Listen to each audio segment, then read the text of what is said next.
Hello. My voice is shit today, but I saw The Last Jedi last night, and I wanted to follow up on my now nonsensical video where I made an argument that works perfectly well in isolation, but I don't know if it's at all connected to this. But the thing is, like, I was trying to get a sense of how people were reacting to the movie without actually getting too deep into what the opinions were. And it turns out, I think a lot of the reactions that I was seeing, it was a reaction to people reacting to some of the anti-climaxes of The Last Jedi. The fact that a lot of things that were set up in The Force Awakens were kind of shot down. Like, like in the case of Snoke. Snoke is just killed off.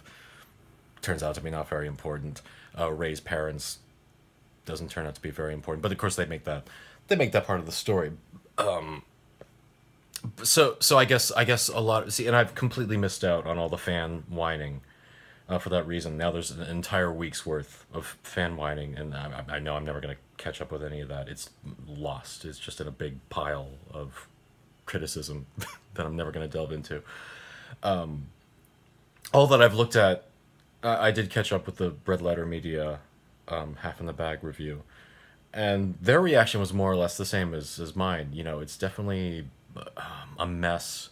I didn't hate it, but you know, it is weird with Star Wars because I mean, obviously, like everyone of my generation, Star Wars meant a lot to me as a kid, from the ages 3 to maybe 8. Star Wars occupied that space, which is now filled by Doctor Who. And once Doctor Who made itself at home there, you know, nothing else could really, you know, knock it off the pedestal. But it's weird. It's weird to have be kind of invested in Star Wars just enough that I'm always it's like, you know, for the foreseeable future, I'm always going to see a new Star Wars movie. But I know at a certain point I'm just going to tap out. There's going to be too many, and it's going to be, and I think they're probably going to exhaust. You know, even Disney is going to exhaust the possibilities of Star Wars faster than I could have imagined. Because a lot of what I saw this movie as and what other people are seeing it as is in a way it's kind of it's striking against the edges of the Star Wars universe, the margins. It's kind of like you know, in the Truman Show when Truman sails the ship all the way to the end till he reaches literally a wall, like his imaginary world. He reaches the edge of his imaginary world, which is a dangerous thing in a fictional universe because every fictional universe is going to have that wall at some point. You're gonna hit against a wall, and you got to be careful because once you do that, it's like maybe it's better just to let that wall be the backdrop. It's an illusion. It is just an illusion. Let people think that there's actually a background, but if you once you actually hit that wall, it's hard. It's then you see just how limited that universe can be. And you know, Doctor Who works because fundamentally all you need with Doctor Who is you need an eccentric traveler traveling with someone traveling through time and space, and that's it. That's why it's lasted over 50 years. In Star Trek, you just, you know, you're exploring space. And with Star Wars, well, yeah, Star Wars, you have a rebellion, an empire, Jedi Knights, mysticism, and this movie is kind of like, you know, striking out against all the all those concepts. And it's like, you know, okay, fair enough. Why not? Why not tear that to pieces? But you know, once you take that apart, what are you gonna have left? And that could be interesting. Star Wars without the actual Star Wars. It is like Garfield without Garfield. I don't know. I don't know. It might turn really shallow really fast. Yeah, it is interesting. It is interesting. That they kind of let this out of the bag. It's like Red Letter Media said. It's cool that they did give this film just to one guy who wrote and directed it. But at the same time, and I think this is something that was demonstrated in the prequels. I don't know if Star Wars really works when it's just the idiosyncrasies of one person, even if that person is George Lucas. That's when that's when it gets weird. That's when it gets really cluttered and messy, and also because this film is not only story wise, it's all over the place, but also in terms of tone, especially. And everyone's talking about the humor in this, and yeah, it's true. The humor just fucking it doesn't. It does not belong again because the humor is actually it's striking at that wall. It's creating like it's that line between like when the pair when the humor becomes like this is what a spoof should be. This is what the SNL spoof Star Wars spoof should be. Like that guy at the very beginning. I don't know any of the names, but he feels like a character in a sketch, and that's definitely when you've gone too far. And this is the feeling that I had. I remember watching the Phantom Menace for the first time because I went into that film with a hell of a lot of goodwill. I was ready for that, to be good, like everyone else.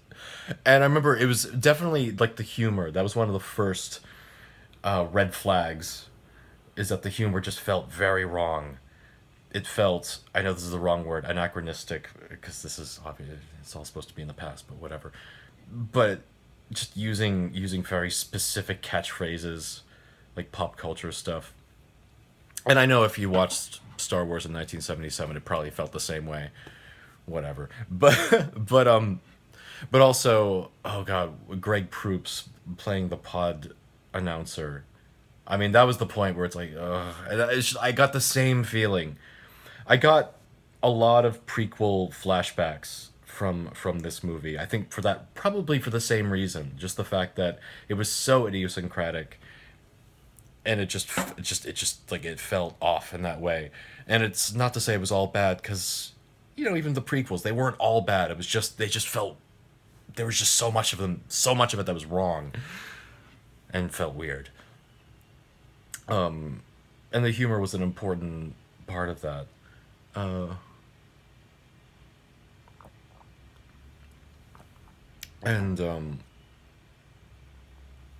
yeah, just the fact that one of the things that was frustrating about the Force Awakens is that J.J. Abrams did feel like he was setting it up like it's a TV show. So he was just throwing a lot of balls in the air. So it wasn't so much a story; it was just setting up a bunch of things.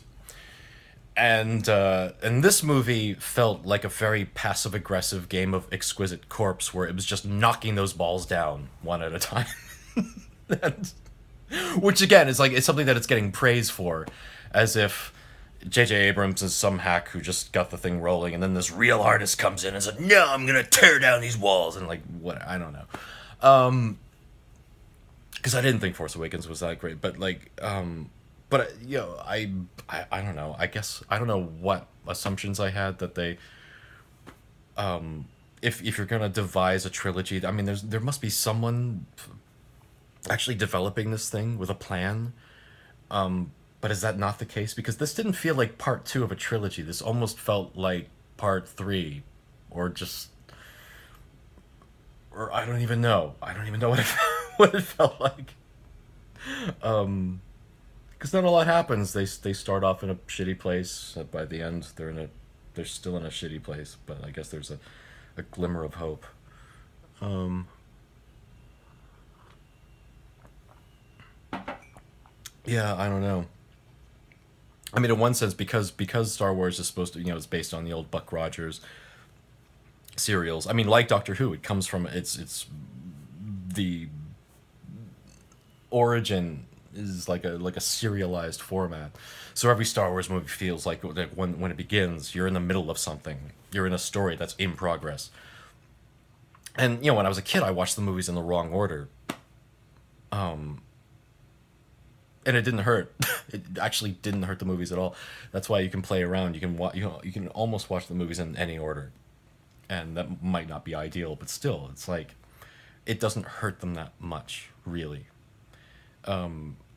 because like a Star Wars, it should be like Doctor Who, where it's an ongoing thing where you can just come in at any time. And I guess that's ultimately, I guess, what they're hoping to achieve with Star Wars now. Finally, is because there's going to be a Star Wars movie every year. It can almost have that serialized feel.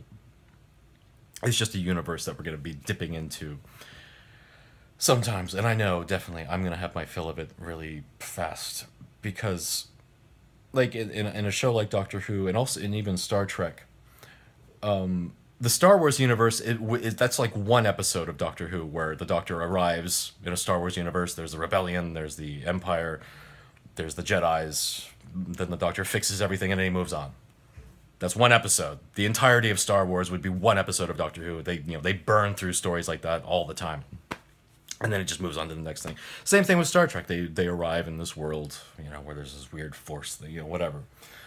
And that's why it's like for me, especially, I think they've exhausted Star Wars really fast, and I don't know. I don't know what they're gonna do with it, and I don't know what the point is because Star Wars itself was George Lucas just wanting to do Buck Rogers, but he couldn't get the rights to Buck Rogers, so he made up his own thing. Kind of like the way Seth MacFarlane, he's now doing Star Trek, but he's calling it the Orville. But it's just his version of Star Trek. I'm sure if he could have had the rights to Star Trek, he would be doing Star Trek, but he's doing the Orville instead. Yeah, that's what you do if you want to do something. Just change it slightly, and you know. So I don't know, but now people are able to do that because Disney is in charge, and they can just put whoever they want in there to make a Star Wars film. There's gonna be more and more people just doing their own Star Wars thing, and I don't know. It might result in something interesting, but I don't know. Have I added anything to this discussion? I don't think I have. But because there is a dearth of Last Jedi discussion. I don't know. I kind of enjoyed it while it was playing, but it did go on for too long. It felt more like just a bunch of stuff happening than a storyline.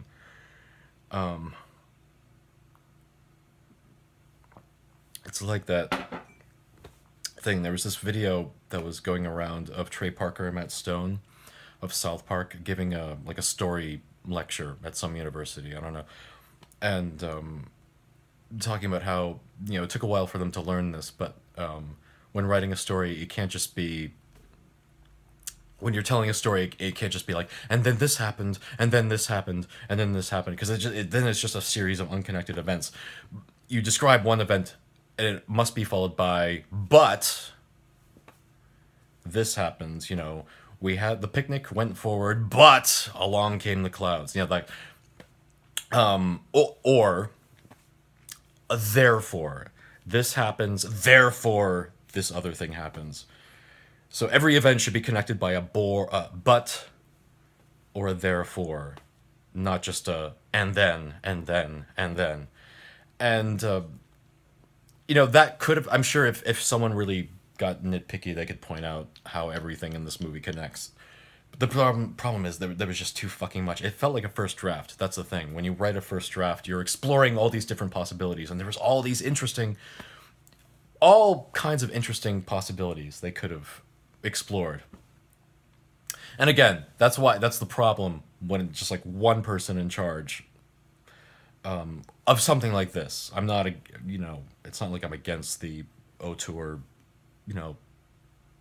thing on principle. I just don't know if it works for Star Wars. But yeah, it was just too many fucking things happening, and so many of them just with no impact or significance, seemingly, unless they're just throwing more balls in the air, things that are supposed to be picked up on in the third movie. Ugh, God, who the fuck is gonna? I don't even know who. I'm not keeping track. I don't know who's doing part 3. My hair looks fucking stupid right now. Sorry about that. My voice is shit. My hair is shit.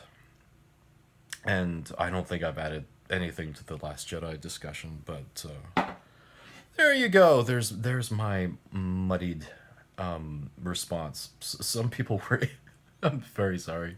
Some people said they were interested in my take on this. There you go. It was okay. I don't know. I guess I'll see the next one. Wait, the next one's gonna be the Han Solo backstory. I don't know. I don't know if I'm gonna see that. If I'm honest, that might be the first one I skip. Oh well, we'll see, won't we? I can't even turn this thing off properly.